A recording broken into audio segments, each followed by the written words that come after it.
Video शुरू करने से पहले आपको बता दें कि यदि अभी तक आपने हमारे चैनल को सब्सक्राइब नहीं किया है तो अभी कर लें और साथ में नोटिफिकेशन घंटी को भी दबाएं ताकि हमारी वीडियो सबसे पहले आप तक पहुंच सके। बंधुओं, निज धर्म कहता है कि इंसान बेकार के भ्रम पाले रहता है और इन्हीं भ्रमों में रहने के कारण बहुत सी जिंदगी बेकार में बीत जाती है। आदमी और आदमी के बीच हिसाब ही नहीं है कि कितना फासला है, कितनी दूरी है, लेकिन फिर भी मैं देखता हूं लोग बड़े दावे के साथ कहते हैं कि मैं उसे बखूबी जानता हूं, मैं उसकी नस नस को पहचानता हूं। जरा सोचो, आदमी क्या कह रहा है उसे पता ही नहीं है। बंधुओं, दो आदमियों में बड़ी दूरी है और इतनी दूरी है जिसको मापा नहीं जा सकता। ये जो फासला है ये बहुत बड़ा है। इसे आज ठीक से समझने का प्रयास करें। एक आदमी जो हमें ऊपर से दिखाई पड़ता है वह वैसा नहीं है। उसके भीतर एक बड़ा रहस्य है। जरा सोचो, आप खुद को नहीं जान पाते कि आप क्या हो, तो दूसरे के रहस्य को कैसे जाना जा सकता है।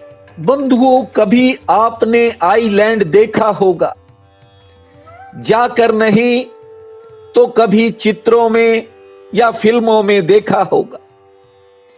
आइलैंड अर्थात द्वीप, जिसके चारों ओर जल होता है। द्वीप अकेला खड़ा है, बिल्कुल अकेला, और द्वीप का किसी दूसरे द्वीप से कभी मिलन नहीं होता। ये इंसान है, बेकार के दावे करता है। 60 साल पत्नी के साथ रहता है, कहता है कि मैं इसकी नस नस को पहचान गया।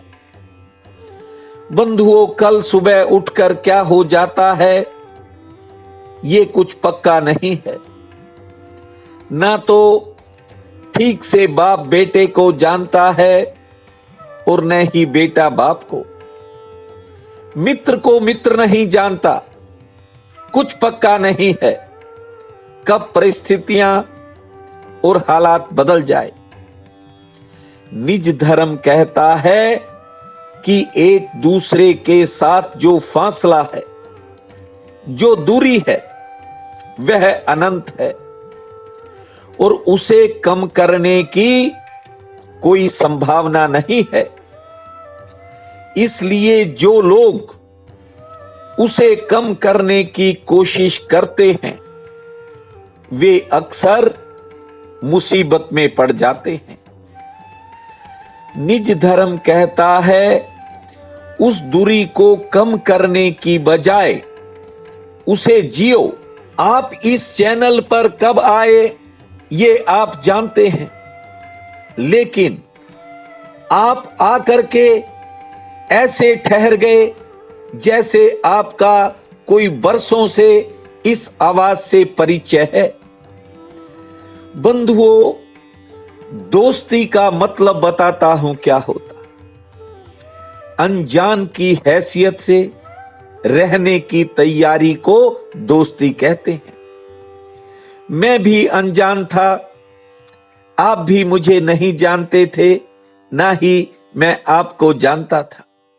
लेकिन देखो, किया परमात्मा ने, हुआ संयोगवश, लेकिन आप यहां आकर के ठहर गए। बहुत से लोग, बड़ी संख्या में लोग आए और चले गए, हर एक की अपनी कोई शिकायत रही होगी, हर एक का अपना कोई इरादा रहा होगा। मैं नहीं जानता और जानने का न मैंने कभी प्रयास किया। मैं तो केवल आपके द्वारा जो फूल भेजे जाते हैं, जो पत्तियां भेजी जाती हैं, मैं हैरान हो जाता हूं। अमेरिका से नीता के कमेंट, और उन कमेंट्स में इतना लेंथी, इतने फूल और मेरे द्वारा बोले गए महामंत्र, जरा कभी देखना कि कितनी बार ये मेरी बहन लिखती है। बंधुओं, ये कोई प्रारब्ध होता है। आप जरा सोचो, ना कभी आपने मुझे देखा, ना ही मैंने कभी आपको देखा है, लेकिन आपके द्वारा भेजा गया एक फूल मेरी आत्मा को सुगंधित कर देता है और मेरे दो शब्द कुछ समय के लिए आपको रोक लेते हैं। इसे कहते हैं अनजान की हैसियत से रहने की तैयारी। बंधुओं, परमात्मा को किसी बड़भागी ने ही पाया है। हर इंसान उसे कैसे पा सकता है? क्योंकि संसार में ज्यादातर लोग अपने आप को नहीं जान पाते, तो परमात्मा को कैसे जान पाएंगे? कई वर्ष पुरानी एक घटना सुनाता हूं, शायद 25 वर्ष हो गए होंगे। बंधुओं, एक मेरा मित्र दोपहर के समय मेरे पास आया। उसकी बेटी किसी लड़के के साथ प्रेम के चक्कर में निकल गई थी। उसने मुझे कहा कि आपको बहुत लोग जानते हैं, आप किसी तरह पर पता करके बताओ कि वह कहां गई होगी। बंधुओं, मैंने जो अपने सोर्स थे उनको लगाया, 2-4 घंटों में ही पता लग गया कि उसकी बेटी कहां है। उसने अपने रिश्तेदारों को, मित्रों को और मुझे भी साथ चलने के लिए कहा। हालांकि मैंने बड़ा मना किया, लेकिन वह माना नहीं। बंधुओं, मैं भी, कई गाड़ियां थी, उनके साथ चला गया। कोर्ट के अंदर उसकी बेटी उस लड़के के साथ खड़ी थी। इस मेरे मित्र को न जाने कितना मान रहा होगा। बंधुओं, जो ही वह अपनी बेटी की तरफ बढ़ा, उसने चिल्लाना शुरू कर दिया कि ये मेरा बाप मुझे मार देगा, मुझे बचाओ। आप हैरान हो जाएंगे, वहां तमाशा हो गया। और बंधुओं, उसके बाद वह वापस लौटा और उसने कहा कि चलो चलते हैं। कोई कार्रवाई नहीं हुई, कुछ नहीं किया, उस लड़की ने विवाह करवा लिया। तो मेरा कहने का तात्पर्य यह है कि कई बार आदमी बेकार के भ्रम पाल कर बैठा रहता है। इसलिए निज धर्म ने कहा कि आप संसार में रहो, गृहस्थ में रहो, दुकान में रहो, कारोबार में रहो, सब कार्य करो। नौकरी करते हो तो नौकरी करो, लेकिन थोड़ा सा समय, कुछ समय अपने लिए जरूर निकालो। और जो इंसान अपने लिए थोड़ा सा समय निकालना शुरू कर देता है, उसके लिए परमात्मा का द्वार खुल जाता है। आदमी दिन भर कामों में खोया रहता है और रात को भी विचार उसे घेरे रहते हैं। बंधुओं, आदमी की जो वासनाएं हैं, ये बड़ी तेजी से भागती हैं और इसी का लाभ कई बार दूसरे उठा लेते हैं। ध्यान रखना इस बात का। तुम्हें पता ही नहीं चलता कि किस तरकीब से तुम्हें फंसा लिया गया है, और तुम हो कि फंसते ही चले जाते हो। इतना ही नहीं, कुछ लोग तो धंस जाते हैं और जिन्हें चाह कर भी निकाला नहीं जा सकता। आदमी ने हर चीज को प्रश्न में बदलने की कला खोज ली है। ना दशा का पता है, ना दिशा का पता है, न उत्तर का पता है। मनुष्य तो दशों दिशाओं में भटक रहा है। मैं प्रतिदिन देखता हूं, लोग बहकाते हैं। और बंधुओं, ये जो ज्योतिष का प्रोफेशन है, इसमें ग्रहों का डर दिखा करके न जाने क्या क्या किया जाता है। ये आपका चैनल है, आप बरसों से जुड़े हो। यहां सभी ग्रह आपके पक्ष में ही चलते हैं। बस थोड़ा समझदारी से काम लिया करो, कार्य तो यूं ही चलते रहेंगे। एक महात्मा किसान के घर गया। उसने कहा कि खाने के लिए थोड़ा भोजन चाहिए। किसान ने कहा, भाई हट्टे कट्टे हो, काम कर सकते हो, देखते नहीं कि मैं भी काम कर रहा हूं, तुम भी मेहनत मजदूरी करो। महात्मा ने कहा कि मैं भी मजदूरी करता हूं। उस किसान ने कहा कि मुझे तो तुम्हारे कोई लक्षण दिखाई नहीं पड़ते, मुझे तो लगता नहीं कि तुमने कभी हल चलाया होगा। जानते हो महात्मा ने क्या कहा? महात्मा ने कहा कि मैं भी खेती करता हूं, लेकिन मैं आत्मा की खेती करता हूं, जिसमें ज्ञान के हल से श्रद्धा के बीज बोता हूं और तपस्या के जल से उसे सींचता हूं, दिन रात परिश्रम करता हूं और अमरता की फसल मुझे 24 घंटे लहलहाती दिखाई पड़ती है। और इतना अनाज पैदा होता है, इतनी पैदावार होती है कि मेरा भंडार कभी खाली नहीं होता। यदि तुम अपनी खेती का कुछ हिस्सा मुझे दे दोगे, महात्मा ने बड़ी बात कही, यदि अपनी खेती का कुछ हिस्सा मुझे दे दोगे तो बदले में मैं कुछ हिस्सा तुम्हें दे दूंगा। बंधुओं, किसान चरणों में गिर गया, माफी मांगने लगा और घर से जाकर के भोजन ला करके दिया। बंधुओं, ये संसार है और संसार अपनी गति से चलता है। मैं आपसे कहता हूं कि आप अपने आप को इसमें मत उलझाना। कर्म सभी करना, ये परमात्मा ने आपको सौंपे हैं।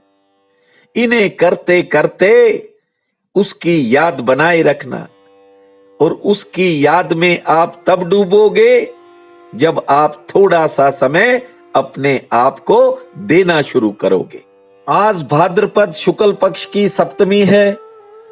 आज से महालक्ष्मी के 16 दिन के व्रत शुरू किए जाते हैं और संतान सप्तमी का व्रत होता है आज। इसके अलावा दुबड़ी आठें और राधा अष्टमी भी है। बहुत बड़ा पुण्य काल है।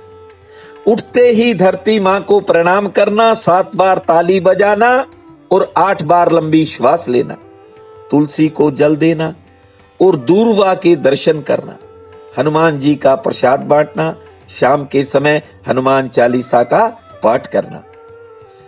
भूमा भोम भोम भूमा राधे राधे, भूमा भोम भोम भूमा राधे राधे। इस महामंत्र को जपना, आपका समय भाग्यशाली रहेगा। प्रिय बंधुओं व मातृदेवी शक्तियों, आज 25 अगस्त दिन मंगलवार है। आप सबको मेरा नमस्कार है। आज का राशिफल इस प्रकार है। मेष, कार्य क्षेत्र के लिए, कारोबार के लिए आज का दिन सामान्य रहेगा। मन थोड़ी थकावट महसूस करेगा। आमदन ठीक होगी, दूसरों के कामों में भी समय लगेगा और आज किसी पुरानी मेहनत से फायदा होगा। वृषभ, कोई पारिवारिक चिंता मन को घेरेगी, मन उदास कर सकती है। हालांकि कारोबारी सितारे ठीक हैं। मेहमान आ सकते हैं। दोपहर बाद समय बदलेगा और किसी रुके हुए काम में गति आएगी।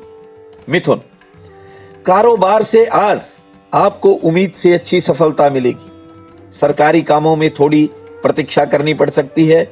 लेन देन से जुड़ी समस्या का हल निकलेगा और सेहत लगभग ठीक रहेगी। कर्क, गृहस्थ की आज कोई चिंता दूर हो सकती है। कार्य क्षेत्र में काम का दबाव रहेगा। आमदन के लिए समय ठीक रहेगा और किसी करीबी का सहयोग मिलेगा। सिंह, कार्य क्षेत्र के लिए उतार चढ़ाव भरा दिन है, लेकिन परिवार का सहयोग मिलेगा। सेहत पक्ष थोड़ा नरम है। कोई अच्छा समाचार मिलने के संकेत हैं। कोई धन लाभ भी हो सकता है। कन्या, आज कोई निजी चिंता मन को परेशान रख सकती है। कार्य व्यवहार से धन लाभ मिलेगा। नौकरी से संबंधित काम बन सकते हैं। आमदन ठीक होगी। यात्रा में थोड़ी सावधानी रखें। तुला, कोई पुराना काम बन सकता है। किसी कार्यक्रम में शामिल हो सकते हैं। नौकरी पेशा लोगों पर थोड़ा काम का दबाव रहेगा। आमदन हेतु सितारे पक्ष में हैं। किसी करीबी से मिलन होगा। वृश्चिक, नौकरी से जुड़ा कोई काम बन सकता है। कार्य क्षेत्र में काम का दबाव रह सकता है। पुराने किसी साथी से आज मुलाकात होगी। दाम्पत्य जीवन सामान्य रहेगा। सेहत भी लगभग ठीक रहेगी। धनु, आज किसी के साथ ज्यादा बहसबाजी से दूर रहें, अन्यथा विवाद का डर है। आमदन के लिए दिन ठीक है। किसी पुरानी योजना में सफलता मिलेगी। सेहत ठीक रहेगी। कोई नया संपर्क बन सकता है। मकर, कारोबार से लाभ ठीक होगा। मन में कोई नई योजना आएगी। मन आज कुछ नया करने का करेगा। लेन देन से जुड़ी समस्या हल होगी। सेहत पक्ष थोड़ा नरम है। कुंभ, आज कोई निजी चिंता कुछ समय मन को उतार चढ़ाव में ले आएगी। किसी पुरानी कठिनाई से हालांकि छुटकारा मिलने का दिन है। कारोबारी सितारे ठीक हैं और आज कोई नया मौका भी मिल सकता है। मीन, मन में किसी के प्रति आज आपके विचार बदल सकते हैं। कोई संदेह पैदा हो सकता है। कोई रुका हुआ काम गति पकड़ सकता है। सेहत पक्ष सामान्य है। कोई नई मुलाकात आपके लिए फायदेमंद साबित होगी। आज का ये दिन आप सबके लिए अति शुभ फलदायी हो, यही मेरी प्रार्थना है। आपका बहुत बहुत धन्यवाद।